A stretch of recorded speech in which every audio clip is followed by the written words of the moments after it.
Welcome to the Tech Egg. Don't get scrambled. Enjoy the video. You start by confirming supported file types and updating drivers so rendering is stable. Once done, open the 3D Vision Photo Viewer and use File Open to load your primary image or model. Make sure you select the correct file from the folder you prepared. If you have paired left/right photos or a depth file, load them now.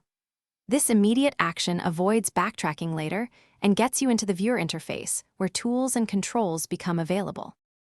Now focus on configuring stereo and depth settings to create a convincing 3D effect.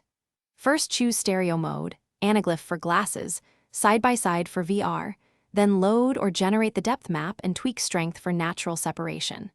Next, adjust parallax and convergence so foreground and background sit correctly. Small increments work best. Use orbit, pan, and zoom to inspect critical areas, and lock the camera when satisfied so rendering stays consistent. These detailed steps finish by exporting with settings that match your delivery. Choose resolution, bitrate, frame rate, and the appropriate stereo encoding, then export a short test clip.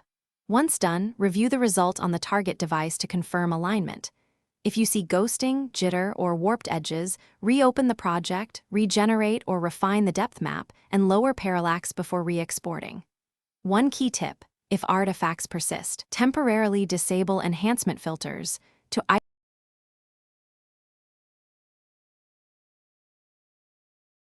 Thanks for watching. Consider subscribing if I helped unscramble your problems.